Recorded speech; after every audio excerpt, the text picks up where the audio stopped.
संगत जी, प्यार से कहना धन निरंकार जी कि कैसे आप सब ये परमपिता परमात्मा निरंकार ये घट घट पे जो बसा है, अभी शब्द भी जैसे आया कि हर एक में हमने क्या देखना है कि ये निरंकार की जो अंश है, ये आत्मा हमारे अंदर है और हमारे जीवन का लक्ष्य है अपनी आत्मा को परमात्मा से मिलाने का। तो जहाँ कि हर एक को जब हम हर एक के अंदर वो नूर देखेंगे, ये निरंकार का ही अंश देखेंगे, तो फिर ही प्यार होगा। नहीं तो वो पॉसिबल नहीं हो पाता कि अगर हम जैसे यहाँ बैठे हैं, किसी का नाम तक भी नहीं जानते, या कोई और अभी कोई दूसरे देश में कोई बैठा होगा जिसको कभी ना मिले हैं ना मिलेंगे, तो कैसे पूरी सृष्टि से ही हम उस तरह प्यार कर सकें। तो वो केवल तभी हो सकता है जब हम ये रचनहार, ये परमात्मा निरंकार से ही प्यार करें। तो अपने आप वो हमारी आंखों के आगे ज्ञान उजाला जब हो जाता है तो सब कोई एक समान दिखता है, फिर वही प्यार आता है। और ये संतों ने भी युगों युगों से ऐसे ही बताया है कि अगर हम जी रहे हैं तो हमें नफ़रत नहीं करनी, प्यार करना है। और वो प्यार जैसे कबीर जी ने भी कहा है कि 2.5 अक्षर प्रेम के, तो वही बात कि हम अपने सिर्फ आप से तो पहले करें, उससे पहले इस निरंकार प्रभु परमात्मा को देखकर हर एक से वही प्यार एक्सटेंड करें, तभी हर चीज़ और प्यारी लगती है। कि अगर हम कुछ किसी से मिल रहे हैं और वो बिल्कुल एक अजनबी है, तो भी उसके लिए मन में पहली फीलिंग ही वो प्यार की आएगी, क्योंकि ये जो परमात्मा ने दिल बनाया है उसको आइडियली सिर्फ प्यार करने के लिए ही बनाया है। और जब वो प्यार दूसरी फीलिंग्स, नेगेटिविटीज़ में अगर हम ज़्यादा अपना रुझाव रखेंगे, तो मन में पहले किसी को देखते ही वो चेहरे पे मुस्कुराहट की बजाय वो एक शिकन आता है। तो इसी में हमें ये देखना है कि किस तरह हम अपने आप में वो तब्दीली लाएं, ये ज्ञान प्राप्त करके एक वो अपने मन में ठहराव लाएं, ये प्यार और बढ़ाएं अपने दिल में, कि हर एक में ही फिर ये निरंकार का खुदा का अंश जब दिखे तो हर एक से ही उस तरह प्यार हो जाए। हाँ जी। अन के घट घट अंदर सबना दा सत्कार करन। तो फिर ये भाव प्यार के बाद आता है सत्कार का। जब हर एक में खुदा को देखा तो उसमें सत्कार कैसे करेंगे एक दूसरे का,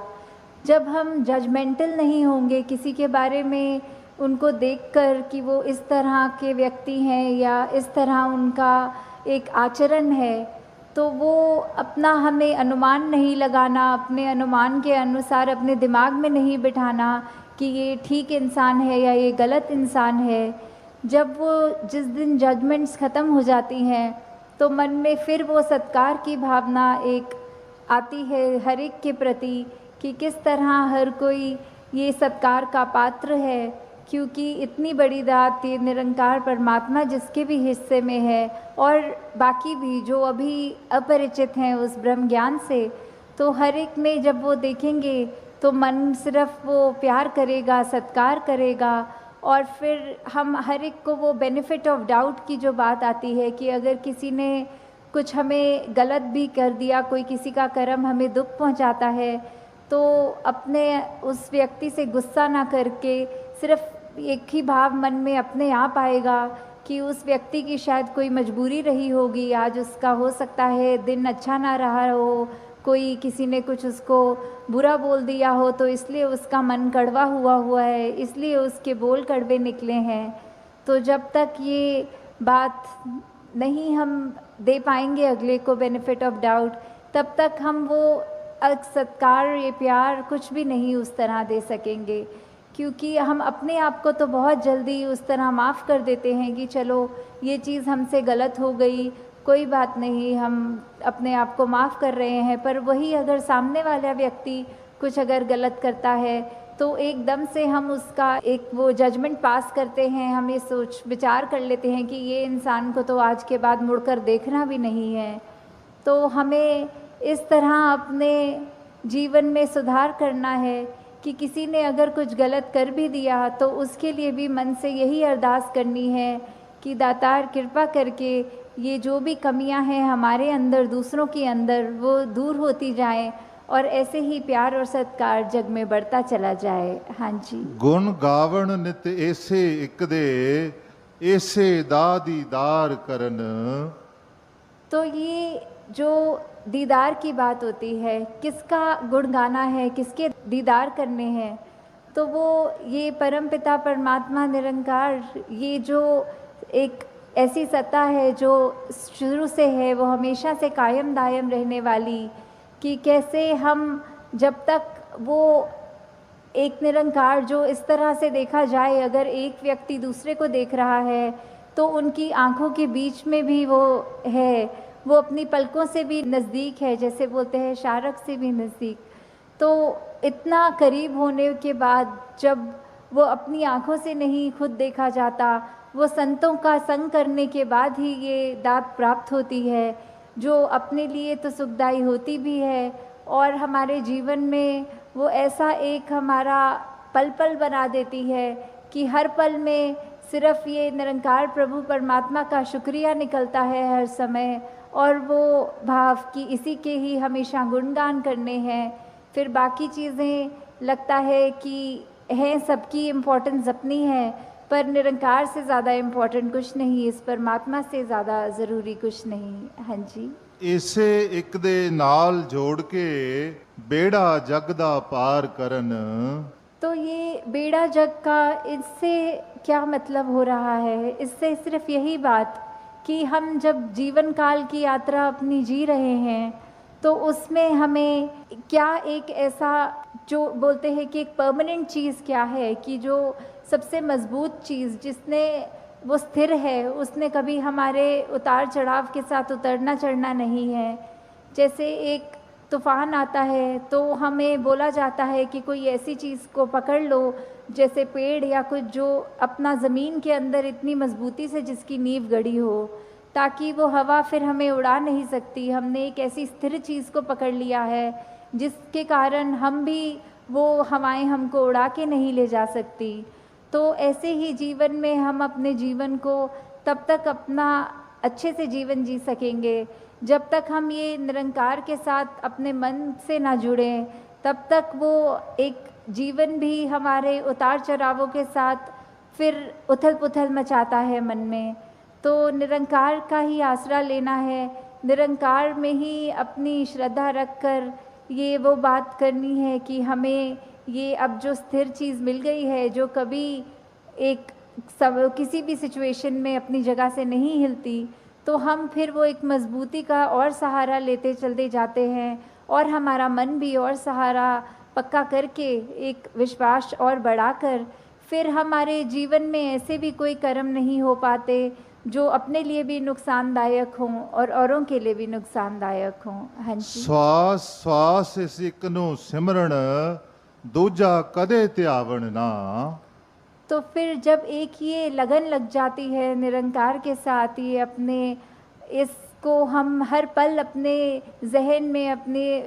ऐसे कर्मों में, अपने भावों में पल पल, वो हमें पता भी नहीं लगता कि जिस तरह सांस लेना होता है उसके लिए कोई ख़ास समय अलग से नहीं निकलता, कुछ भी करते हुए हम वो श्वास लेते हैं, वैसे ही ये निरंकार का एहसास हमारे मुख से उस तरह कभी तो शब्द रूप में भी सिमरन निकलता है और कभी अगर कोई अन्य काम में व्यस्त हों तो भी वो एक लिव जुड़ी जिसको बोलते हैं निरंकार के साथ। तो जब वो हो वहाँ पे हम रहें पूरे समय, तो दिन में कुछ भी करते चले जाएं पर लगातार एक चीज़ एक कांस्टेंट रहती है, वो है कि ये निरंकार का एहसास। तो जब तक हम वो सिमरन रूप में अपना नाता निरंकार से और गहरा करते जाएं, जितना अधिक से अधिक हो सके मन में भी करें और बोल से भी सिमरन करें, ताकि वही बात कि ये निरंकार ही है जो सही मायने में सब कुछ है और बिना उसके कुछ भी नहीं, और वो खुद भी सब कुछ होते हुए ना उस तरह दिखता है, पर फिर भी इतने गुण बिल्कुल निर्गुण होते हुए भी। तो हमें भी ये सब ज़्यादा से ज़्यादा ऐसे कोशिश करनी है कि हम बिल्कुल वही गुणों को अपने जीवन में उतार पाएँ, उसी तरह अपने जीवन को चला पाएं, जिस तरह युगों युगों ने संतों ने चाहा है कि एक कर्म हमारे ऐसे बनते जाएं, एक ऐसा हमारे दिल से दिल का रिश्ता इस निरंकार प्रभु परमात्मा से जुड़े। हाँ जी। कहे अवतार और पूरे गुरसिख एक नु कदी भुलावन ना। तो फिर ये जो एका है, ये निरंकार की तरफ इशारा करते हुए कि जो भी पूर्ण गुरसिख होंगे, जिनको ये ब्रह्म ज्ञान की दात प्राप्त हो गई और उसके बाद वो अपने अहंकार को तज के ये उस तरह एक सिर्फ इस एक ही के साथ ही जुड़ा हो, चाहे वो किसी भी भाव से हम लेते हों, जो अपनी श्रद्धा से जो भी बुलाना चाहे, तो उसके साथ जब तक जुड़े हैं इसका एहसास करते हुए तो ही सब कुछ है। नहीं तो वो एहसास जिस पल खो दिया, समझो वो जीवन काल वहीं थम गया, या फिर वो भी नहीं पता लगता कि कब वो पतन की ओर एक हमारे सोच विचार बन जाते हैं। तो हमें किस तरह ये अपने अंदर और मेहनत करनी है कि बस ये एक जो है इसी के साथ और जुड़ते चले जाएं, इसी के साथ अपना हर पल इस तरह बिताएं कि जैसे एक मछली होती है, जब उसको पानी से बाहर निकाल दिया जाता है तो कैसे तड़पती है, वैसे ही जिस पल हमें इस निरंकार का चेता भूले, उसी समय ये तड़प अंदर से अपने आप वो लिव वापस जोड़ दे। तो इस तरह कोशिश करके अपने जीवन को हम एक उस तरह ढालें कि किस में हमें, जहाँ ये निरंकार प्रभु परमात्मा जो अंग संग है, सदा है, कायम है, और उसको ना कोई काट सकता है, ना उसको कोई गीला कर सकता है, एक ऐसा परमात्मा जो शुरू से था और अंत तक है और उसका कोई अंत ही नहीं है। तो वैसे ही हमें भी उसके साथ जुड़ते हुए अपने जीवन को भी और सुधारना चाहिए। आपका ये निरंकार के आगे अपनी अहंकार को तजते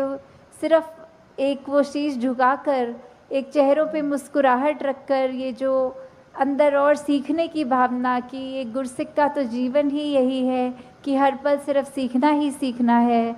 तो वो उसी भाव से जब एक मर्यादित रूप में सत्संग होती है और सारी वो बातें सबकी सुनी जाती हैं, तो अपना मन जहाँ हमारा और साफ होता जाता है, जीवन में अच्छे गुण आते रहते हैं, और उसी तरह हम एक और खूबसूरत ये इंसान बनते हैं। हम खुद भी इस मिशन के साथ जब जुड़े हैं, तो ये निरंकारी मिशन का हम एक एक व्यक्ति, हम यहाँ एक एक महापुरुष अपने जीवन को उस तरह सुधार के रखें कि एक समाज में भी अगर कहीं जाएं तो सबके मन में यही लगे कि इस व्यक्ति के जैसे बनना है, इसके पास एक ऐसी दात है जो उसको एक हमेशा बाकियों से अलग दिखाती है। तो इस तरह हमारे कर्म ही जब वो प्रचार का रूप ले लें, हमारी भाषा ही प्रचार का रूप ले ले, हमारे सोच ही प्रचार का रूप ले ले, तो फिर हमारा ये जीवन काल जब तक है और उसके बाद जैसे लोक सुखी प्रलोक सुहेला, तो किस तरह ये जीवन भी जीते हुए हमने जहाँ वो ह्यूमन वैल्यूज़ को रखना है, एकत्व, भाईचारा, मिलवर्तन, करुणा, दया, ऐसे अनगिनत जो भी है वो तो रख कर अपने जीवन में हर पल जीवन को जीना है। और उसके बाद ये ब्रह्म ज्ञान जो इस जीवन काल में हमें मिल गया है, वो दात को हमें हर पल ऐसे याद रखना है कि कभी भी अगर अंत समय हो तो वो दात हमें हमसे छिन ना जाए। उसको निरंकार को ऐसे संभालते हुए हर पल निरंकार का एहसास रखना है, और उसके बाद सिर्फ वही एक दात है जो बाद में भी हमारे साथ आगे जानी है। तो दासी और समय ना लेके इन्हीं शब्दों से आपसे आज्ञा चाहेगी। साथ संगत जी, धन निरंकार जी।